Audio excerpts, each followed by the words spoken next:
ಇವತ್ತಿನ ವಿಡಿಯೋದಲ್ಲಿ ತುಂಬಾ ಟೇಸ್ಟಿಯಾಗಿ ಹಾಗೆಯೇ ತುಂಬಾ ಡಿಫ್ರೆಂಟ್ ಆಗಿರುವಂತಹ ಒಂದು ಬ್ರೇಕ್ಫಾಸ್ಟ್ ರೆಸಿಪಿನ ಯಾವ ರೀತಿಯಾಗಿ ಮಾಡೋದು ಅಂತ ನೋಡೋಣ. ಸಖತ್ ಟೇಸ್ಟಿಯಾಗಿರುತ್ತೆ. ಸಣ್ಣ ಮಕ್ಕಳಿಂದ ಹಿಡಿದು ದೊಡ್ಡವರವರೆಗೂ ತುಂಬಾ ಇಷ್ಟಪಟ್ಟು ತಿಂತಾರೆ ಅಂತಲೇ ಹೇಳ್ಬೋದು. ಹಾಗಾದರೆ ಬನ್ನಿ ತಡ ಮಾಡದೆ ರೆಸಿಪಿನ ಶುರು ಮಾಡೋಣ. ವಿಡಿಯೋ ನೋಡೋದಕ್ಕೂ ಮೊದಲು ನೀವು ಇನ್ನೂ ನನ್ನ ಚಾನಲನ್ನು ಸಬ್ಸ್ಕ್ರೈಬ್ ಮಾಡದೆ ನೋಡ್ತಾ ಇದ್ದರೆ ಪ್ಲೀಸ್ ಸಬ್ಸ್ಕ್ರೈಬ್ ಮಾಡ್ಕೊಳ್ಳಿ. ಹಾಗೆಯೇ ಪಕ್ಕದಲ್ಲಿ ಬರುವಂತಹ ಬೆಲ್ ಐಕನನ್ನು ಕ್ಲಿಕ್ ಮಾಡಿ. ಇದನ್ನು ಮಾಡಲಿಕ್ಕೆ ಮೊದಲು ನಾನಿಲ್ಲಿ ಒಂದು ದೊಡ್ಡ ಮಿಕ್ಸಿ ಜಾರ್ಗೆ ಅರ್ಧ ಕಪ್ ಆಗುವಷ್ಟು ಮೊಳಕೆ ಬಂದಿರುವಂತಹ ಹೆಸರು ಕಾಳನ್ನು ಹಾಕೊಳ್ತಾ ಇದ್ದೀನಿ. ನೆಂದಿರುವಂಥ ಹೆಸರು ಕಾಳನ್ನು ಯಾವುದಾದ್ರೂ ಕಾಟನ್ ಬಟ್ಟೆನಲ್ಲಿ ಹಾಕಿ 7ರಿಂದ 8 ಗಂಟೆಗಳ ಕಾಲ ಹಾಗೆ ಇದನ್ನು ಬಿಟ್ಟರೆ ಈ ರೀತಿಯಾಗಿ ಚೆನ್ನಾಗಿ ಮೊಳಕೆ ಬರುತ್ತೆ. ಹೆಸರು ಕಾಳಿನ ಬದಲಾಗಿ ನೀವು ಯಾವುದಾದ್ರೂ ಕಾಳನ್ನು ಸಹ ಹಾಕ್ಕೊಳ್ಬೋದು. ಮೊಳಕೆ ಬರೆಸಿ ಹಾಕ್ಕೊಳ್ಳಿ, ರುಚಿ ಅಂತೂ ತುಂಬಾ ಚೆನ್ನಾಗಿ ಬರುತ್ತೆ.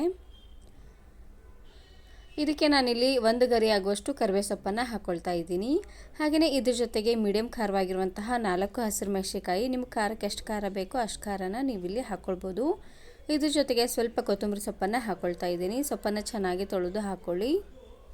ಹಾಗೆಯೇ ಸ್ವಲ್ಪ ಉಪ್ಪನ್ನು ಹಾಕ್ಕೊಂಡು ಇದಕ್ಕೇನೆ ಸ್ವಲ್ಪ ನೀರನ್ನು ಹಾಕ್ಕೊಂಡು ಪೂರ್ತಿ ನುಣ್ಣದಾಗೆ ಇದನ್ನು ಗ್ರೈಂಡ್ ಮಾಡ್ಕೊಳ್ಬೇಕು. ನಿಮಗೆ ಬೇಕು ಅಂದರೆ ಇದಕ್ಕೇನೆ ಸ್ವಲ್ಪ ಶುಂಠಿ ಬೆಳ್ಳುಳ್ಳಿ ಪೇಸ್ಟನ್ನು ಸಹ ಹಾಕ್ಕೊಳ್ಬೋದು. ಇವಾಗ ನಾನಿಲ್ಲಿ ಪಡ್ಡು ಹಿಟ್ಟನ್ನು ತಗೊಂಡಿದ್ದೀನಿ. ಪಡ್ಡು ಹಿಟ್ಟನ್ನು ಹಾಕುವಾಗಲೇ ಸ್ವಲ್ಪ ಜಾಸ್ತಿ ಅನ್ನೋಂಗೆ ಹಾಕ್ಕೊಂಡಿರ್ತೀವಿ. ಉಳಿದಿರುವಂಥ ಪಡ್ಡು ಹಿಟ್ಟಲ್ಲಿ ಈ ರೀತಿಯಾಗಿ ಮಾಡ್ಕೊಳ್ಳಿ, ಸಖತ್ ಟೇಸ್ಟಿಯಾಗಿರುತ್ತೆ ಅಂತಲೇ ಹೇಳ್ಬೋದು. ಪಡ್ಡು ಹಿಟ್ಟಿಗೆ ಆಲ್ರೆಡಿ ನಾನು ಉಪ್ಪು, ಸೋಡಾ ಪುಡಿ ಹಾಗೆಯೇ ಸ್ವಲ್ಪ ಸಕ್ಕರೆನ ಹಾಕ್ಕೊಂಡಿದ್ದೀನಿ. ಸಕ್ಕರೆನ ಹಾಕ್ಕೊಳ್ಳಿ, ಕಲರ್ ತುಂಬಾ ಚೆನ್ನಾಗಿ ಬರುತ್ತೆ. ಹಾಗಾಗಿ 1/4 ಚಮಚ ಆಗುವಷ್ಟು ಸಕ್ಕರೆನ ಹಾಕ್ಕೊಂಡ್ರೆ ಸಾಕಾಗುತ್ತೆ. ಇವಾಗ ನಾನಿಲ್ಲಿ ರುಬ್ಬಿರುವಂಥ ಹೆಸರು ಕಾಳಿನ ಮಿಶ್ರಣನ ಹಾಕ್ಕೊಳ್ತಾ ಇದ್ದೀನಿ. ನೋಡಿ, ರುಬ್ಬಿರುವಂತಹ ಮಿಶ್ರಣನ ಹಾಕ್ಕೊಂಡು ಚೆನ್ನಾಗಿ ಇದನ್ನು ಈ ರೀತಿಯಾಗಿ ಮಿಕ್ಸ್ ಮಾಡ್ಕೊಂಡು ತಗೊಳ್ಬೇಕು.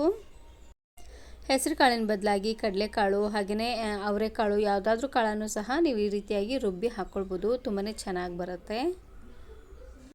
ನಾನು ಇದೇ ರೀತಿ ಬಹಳಷ್ಟು ವೆರೈಟಿ ಆಗಿರುವಂತಹ ಬ್ರೇಕ್ಫಾಸ್ಟ್ ರೆಸಿಪೀಸ್ನ ಅಪ್ಲೋಡ್ ಮಾಡಿದ್ದೀನಿ. ವಿಡಿಯೋ ನೋಡಿಲ್ಲ ಅಂದರೆ ಈ ವಿಡಿಯೋ ಕೊನೆಯಲ್ಲಿ ಹಾಕಿರ್ತೀನಿ, ನೋಡಿ ಚೆಕ್ ಮಾಡಿ.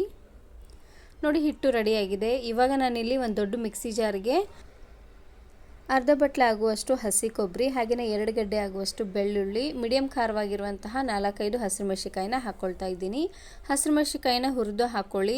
ಹಸಿದೇ ಹಾಕ್ಬಿಟ್ರೆ ಹಸಿ ಸ್ಮೆಲ್ ಬರುತ್ತೆ ನೋಡಿ, ಹಾಗಾಗಿ ಸ್ವಲ್ಪ ಹುರ್ಕೊಂಡು ಹಾಕ್ಕೊಳ್ಳಿ. ಇದ್ರ ಜೊತೆಗೆ ನಾನಿಲ್ಲಿ 1 ಗರಿ ಆಗುವಷ್ಟು ಕರಿಬೇವು ಸೊಪ್ಪು ಹಾಗೆಯೇ ಸ್ವಲ್ಪ ಕೊತ್ತಂಬರಿನ ಹಾಕ್ಕೊಳ್ತಾ ಇದ್ದೀನಿ. ನೋಡಿ, ಕರಿಬೇವು ಸೊಪ್ಪು ಹಾಗೆಯೇ ಕೊತ್ತಂಬರಿ ಸೊಪ್ಪು. ಇವಾಗ ನಾನಿಲ್ಲಿ ರುಚಿಗೆ ತಕ್ಕಷ್ಟು ಉಪ್ಪನ್ನು ಹಾಕ್ಕೊಳ್ತಾ ಇದ್ದೀನಿ. ಎಲ್ಲವನ್ನು ಹಾಕ್ಕೊಂಡು ಲಾಸ್ಟಲ್ಲಿ ಇದಕ್ಕೇ ಪುಟಾಣಿ ಹಿಟ್ಟನ್ನು ಹಾಕ್ಕೊಳ್ತಾ ಇದ್ದೀನಿ. ಪುಟಾಣಿನಾದರೂ ಹಾಕ್ಕೊಳ್ಬೋದು, ಇಲ್ಲಾಂದರೆ ಪುಟಾಣಿ ಹಿಟ್ಟಾದರೂ ಹಾಕ್ಕೊಳ್ಬೋದು. ಒಂದು 4-5 ಚಮಚ ಆಗುವಷ್ಟು ಪುಟಾಣಿ ಹಿಟ್ಟನ್ನು ಹಾಕ್ಕೊಂಡು ಚೆನ್ನಾಗಿ ಇದನ್ನು ಗ್ರೈಂಡ್ ಮಾಡ್ಕೊಂಡು ತಗೊಳ್ಳಿ, ಪೂರ್ತಿ ನುಣ್ಣದಾಗಿ. ಇವಾಗ ನಾನಿಲ್ಲಿ ಚಟ್ನಿಗೆ ಒಗ್ಗರಣೆ ಮಾಡಲಿಕ್ಕೆ ಅಂತ ಪ್ಯಾನ್ಗೆ ಸ್ವಲ್ಪ ಎಣ್ಣೆನ ಹಾಕ್ಕೊಳ್ತಾ ಇದ್ದೀನಿ. 2-3 ಚಮಚ ಆಗುವಷ್ಟು ಎಣ್ಣೆ ಹಾಗೆಯೇ ಅರ್ಧ ಚಮಚ ಆಗುವಷ್ಟು ಜೀರಿಗೆ ಮತ್ತು ಸಾಸಿವೆ ಎರಡನ್ನೂ ಒಟ್ಟಿಗೆ ಹಾಕ್ಕೊಳ್ತಾ ಇದ್ದೀನಿ. ಲಾಸ್ಟಲ್ಲಿ 1 ಗರಿ ಆಗುವಷ್ಟು ಕರಿಬೇವು ಸೊಪ್ಪನ್ನು ಹಾಕ್ಕೊಂಡು ಗ್ಯಾಸನ್ನು ಆಫ್ ಮಾಡ್ಕೊಳ್ತಾ ಇದ್ದೀನಿ. ಜೀರಿಗೆ ಸಾಸಿವೆ ಎಲ್ಲ ಚೆನ್ನಾಗಿ ಚಿಟಪಟ ಅಂತ ಸಿಡಿದಾದ್ಮೇಲೆ ಗ್ಯಾಸನ್ನು ಆಫ್ ಮಾಡ್ಕೊಂಡು ತಗೊಳ್ಳಿ. ಮಾಡಿರುವಂತಹ ಒಗ್ಗರಣೆನ ಚಟ್ನಿಗೆ ಹಾಕಿದ್ರೆ ಆಯಿತು, ಚಟ್ನಿ ರೆಡಿಯಾಗಿ ಹೋಗ್ಬಿಡುತ್ತೆ. ಇವಾಗ ನಾನಿಲ್ಲಿ ಪಡ್ಡುನ ಮಾಡಲಿಕ್ಕೆ ಅಂತ ಪಡ್ಡು ಹಂಚಿಗೆ ಸ್ವಲ್ಪ ಅನ್ನೋಂಗೆ ಎಣ್ಣೆನ ಹಾಕ್ಕೊಳ್ತಾ ಇದ್ದೀನಿ. ಎಣ್ಣೆ, ಬೆಣ್ಣೆ, ತುಪ್ಪ ಯಾವುದಾದ್ರೂ ಹಾಕ್ಕೊಳ್ಬೋದು. ಇವಾಗ ನಾನಿಲ್ಲಿ ಚೆನ್ನಾಗಿ ಎಣ್ಣೆ ಕಾದಾದ್ಮೇಲೆ ಸ್ವಲ್ಪ ಅನ್ನೋಂಗೆ ಪಡ್ಡು ಹಿಟ್ಟನ್ನು ಹಾಕ್ಕೊಳ್ತಾ ಇದ್ದೀನಿ.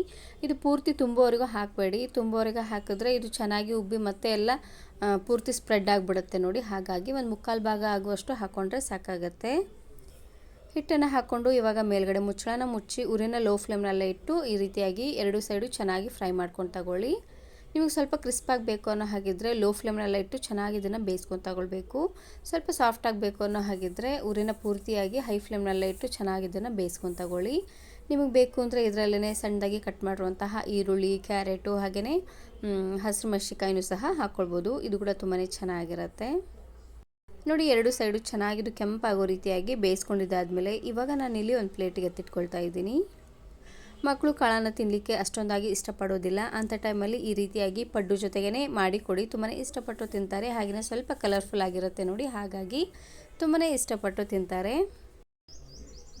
ಬಿಸಿ ಬಿಸಿಯಾಗಿರುವಂತಹ ಪಡ್ಡು ಜೊತೆಗೆ ಈ ರೀತಿಯಾಗಿ ತೆಂಗಿನಕಾಯಿ ಚಟ್ನಿನ ಮಾಡ್ಕೊಳ್ಳಿ, ಸಖತ್ ಟೇಸ್ಟಿಯಾಗಿರುತ್ತೆ ಅಂತಲೇ ಹೇಳ್ಬೋದು. ಕೊಬ್ಬರಿ ಚಟ್ನಿ ಬದಲಾಗಿ ಹಸಿರು ಚಟ್ನಿ ಅಥವಾ ಶೇಂಗಾ ಚಟ್ನಿನೂ ಸಹ ಮಾಡ್ಕೊಳ್ಬೋದು. ಈ ವಿಡಿಯೋ ಇಷ್ಟ ಆದರೆ ಈಗಲೇ ಒಂದು ಲೈಕ್ ಬಟನನ್ನು ಕ್ಲಿಕ್ ಮಾಡಿ, ಫ್ರೆಂಡ್ಸ್ ಆ್ಯಂಡ್ ಫ್ಯಾಮಿಲಿ ಜೊತೆಗೆ ಶೇರ್ ಮಾಡಿ. ಹಾಗೆಯೇ ಮತ್ತಷ್ಟು ಹೊಸ ರೆಸಿಪಿಗಾಗಿ ವರ್ಣಿಕಾ ಅಡುಗೆ ಮನೆ ಯೂಟ್ಯೂಬ್ ಚಾನಲನ್ನು ಸಬ್ಸ್ಕ್ರೈಬ್ ಮಾಡ್ಕೊಳ್ಳಿ. Thank you.